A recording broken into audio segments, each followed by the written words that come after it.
Before we go, we've got to make one last call in Thetford. Thetford was only noticeable as the birthplace of Thomas Paine, author of The Rights of Man in 1791 and defender of the French Revolution. Then, in 1968, the cast and crew of Dad's Army marched in, turned the place into Warmington-on-Sea, and stayed for 9 years. That's 3 years longer than the war their home guard was supposed to be fighting. Do you think you are kidding, Mr. Hitler, if you think we're on the run? I realised when I first found Thetford, there were a lot of older type streets that wouldn't have screamed out to the viewer saying, you know, this wasn't 1939 as it were. I found a particular battle area which is very near Thetford, and that served a lot of location problems for us, and altogether it was a great package, and decided to use Thetford as a base, and indeed for us to stay at this hotel you see in the background there, the Bell. Well, the Bell Hotel became very important to Dad's Army, and if you're going to stay somewhere for 9 years, obviously it is going to be. Well, it wasn't 9 years. The bill would have been enormous for heaven's sake. No. Bell Hotel was my first hotel I ever stayed in. I was a young tyro. Violin. I brought that with me. And that's 1, 2, that was the first room I ever stayed in. Surely you're brown, shout it out loud, Britain's away. I remember David telling me that he and Jimmy looked at each other after about 2 weeks of the first series, so if this lot can get on, they've probably got a hit. There'll always be an England. Well, here we are on Mill Lane. It's rather lovely. We're all marching along here. Yeah. And then Bob Raglan comes down there and Yeah, just at that pulls point. the string out of the proverbial trousers. We're about to film a bit where we find the grenade in the trousers, and Arthur walks up and flicks the script onto the table and says, I have to rewrite that. Not doing that. And walked off. And didn't want to do this scene, didn't want the hand down the trousers. So half an hour later, when Arthur's waiting to see what's happened and what they're going to do to accommodate him, and they should gather around, rewrites on the script where all the speeches that say Mannering, cross that out and write Jones. And that was the rewrite.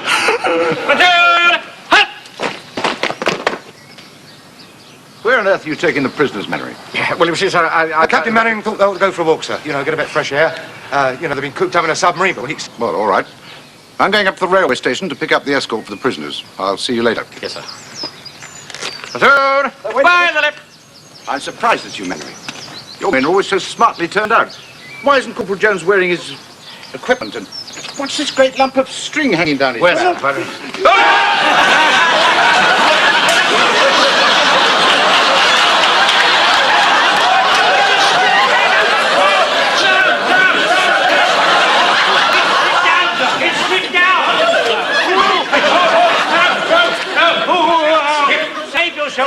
Save yourself! Hang on, sir, I'll cut it up. This is the army, Mr. Jones. No private rooms or telephones.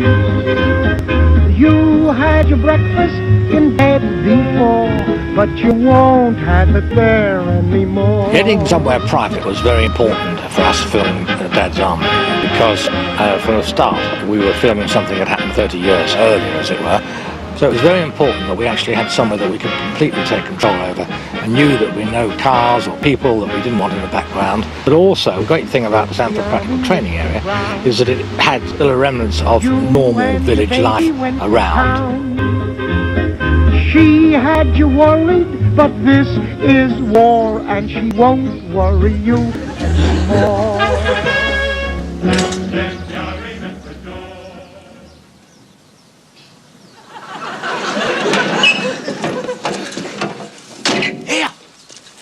Hey, don't blow it here. Come with me.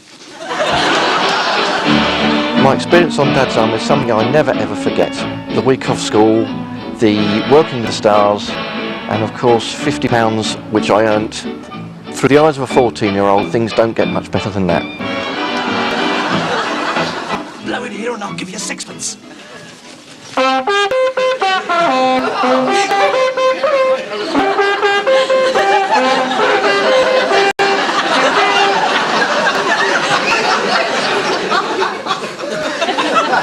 Go away, boy. Well done. Here you are. The first take we did was, it just didn't quite go quite to plan, and I was nervous and the bugle just squeaked. Captain Mannering came out and he reassured me that there's nothing to worry about, they all make mistakes, and in fact I have a picture here of the very moment somebody actually took while he reassured me. Back to do take 2 and it worked straight away.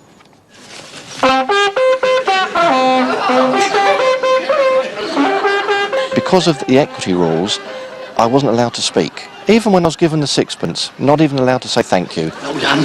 Here you are.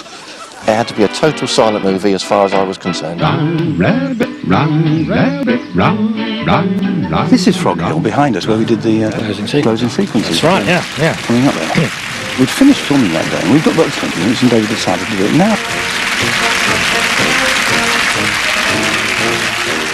By the time we got to do it, the wardrobe van had gone back, and my scarf had gone, and I didn't have a scarf for my bit of the walking up with. So if you look closely next time, you'll notice that around my neck is not the Aston Gaylord scarf, but a blue towel. Not the one your mum would give you. I didn't object at the time, because I thought it was just going to be for one episode. It went for another 60 episodes.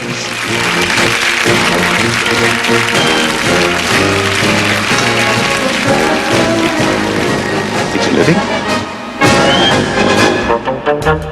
That's all for this leg of our journey.